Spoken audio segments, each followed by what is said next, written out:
This video is about the 2010 to 2013 Mazda 3 2.5 liter starter replacement.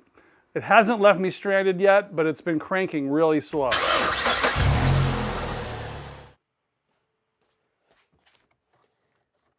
This isn't my favorite project to do this week, but this is my daily driver, and I prefer working on classics, but you gotta do what you gotta do. I've checked the battery connections are really tight, not corroded. The battery's a few years old, but I've tested it and it's got plenty of cold cranking amps. Should have no problem starting this 4-cylinder. This is a small battery checker. We can do a few tests on this. In-vehicle battery test. Surface charge, turn the lights on for about 10 seconds. So lights are on. So regular flooded, 600 cold cranking amps, all those are set correctly. And I'm getting a 96% good battery. Let's do the cranking test.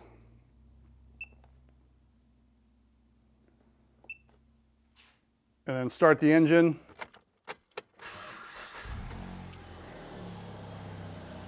And it says cranking low, which is what I'm trying to fix. It's low cranking.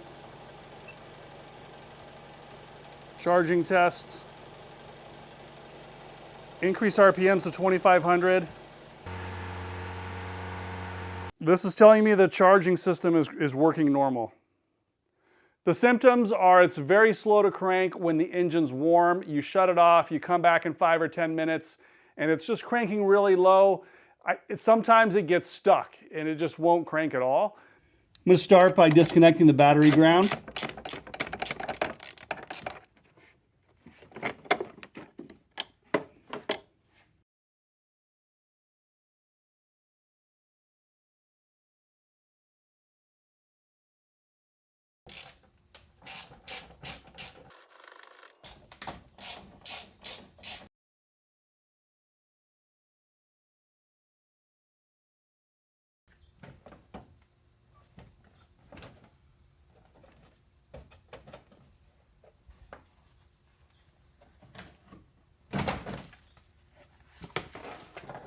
There are 7 10mm machine screws to take the tray off. And so there's 3 here in the front, there's 2 on that side and 2 on that side. Plus there's push pins here on the front, like near the bumper here. And then right above the oil filter is the starter. We can now start to see it. From the new starter, we know there's just 2 bolts holding it in, but we need to remove some brackets so we can get to the wires and so forth.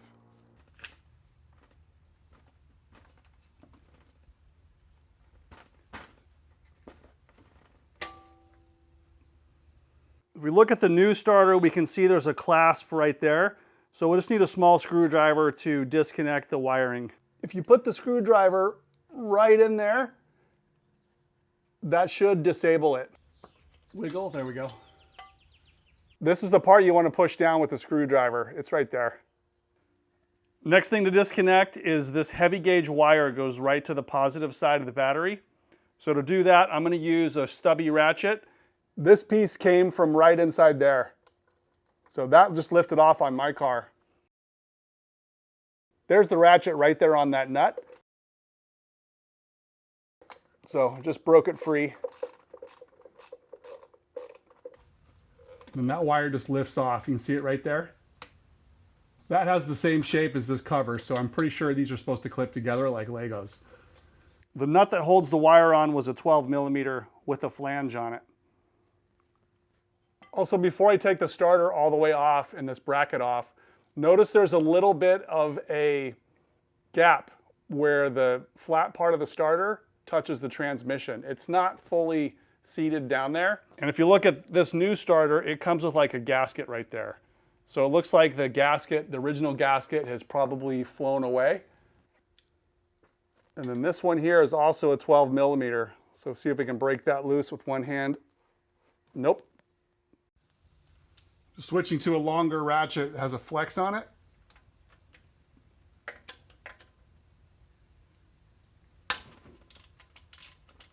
There we go.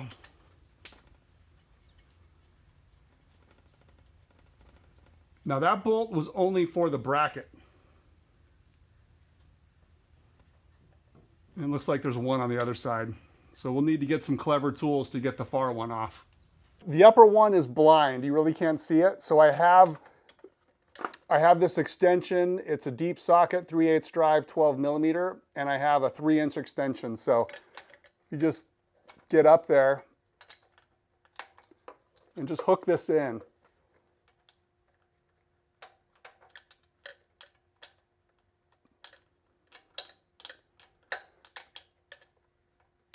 So if you feel around, you can find that bolt. There it is right there. So it'll stay on there, and then we'll just attach the ratchet to the end.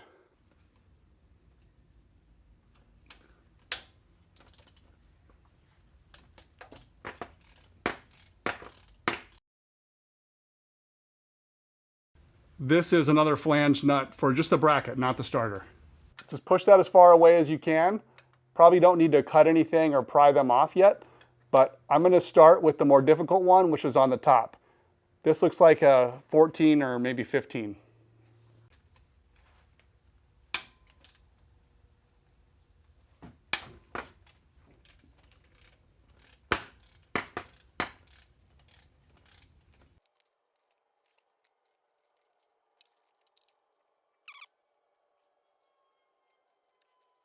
This is actually a bolt. I thought it was a nut, but that's what holds the starter in. And this lower one's much easier. Just push that bracket out of the way.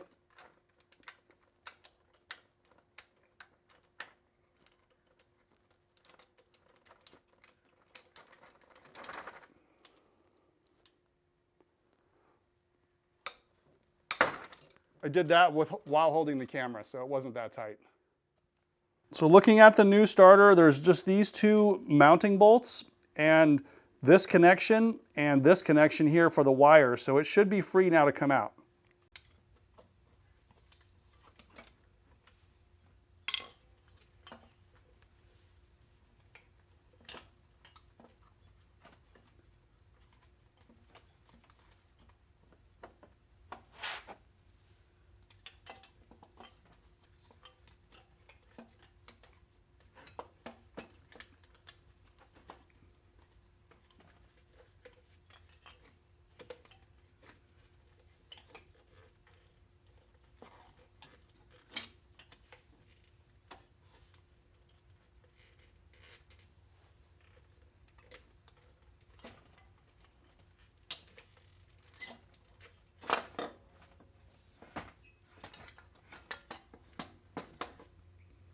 The only obvious thing I can see wrong with this starter is that this gear moves around a lot. So the bearing, the pilot bearing or sleeve bearing on the end is probably worn out, and that's just causing it to, turn slower, or the gears aren't meshing that great and it just probably has lost its efficiency.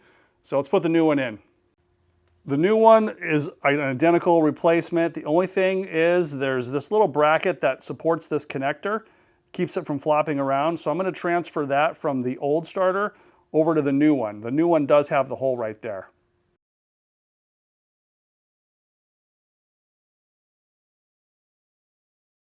This is an 8mm socket.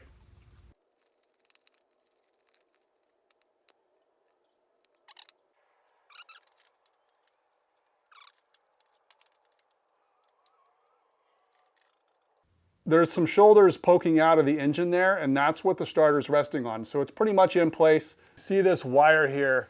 That just slips right over the top of that. This is the flange nut that holds the wire on.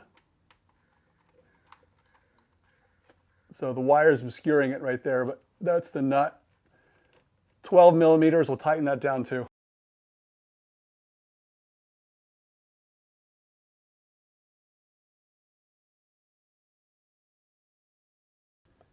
And then I'm going to try to clip this back over the wire.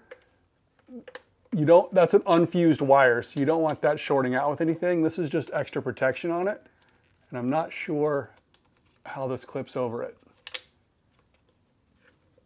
Looks like it clips on like that.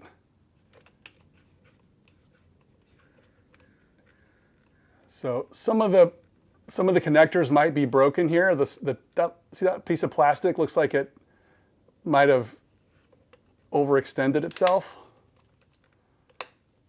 It kind of clips in. Yeah, that's about right.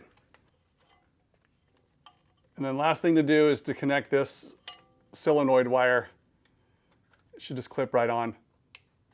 There it is. So overall, not too difficult of a job. The gasket here seems to have taken up that space that was missing. I just realized my CV boot is totally trashed. Need to fix that.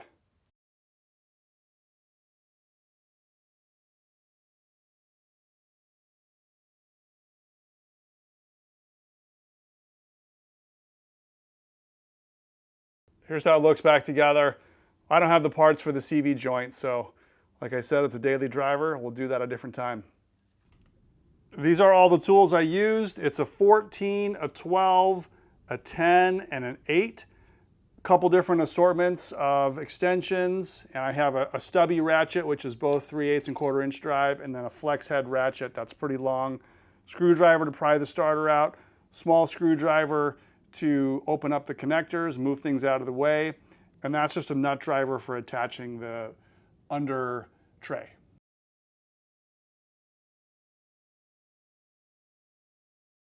Okay, moment of truth. Here we go. Oh, so much better. Listen to that.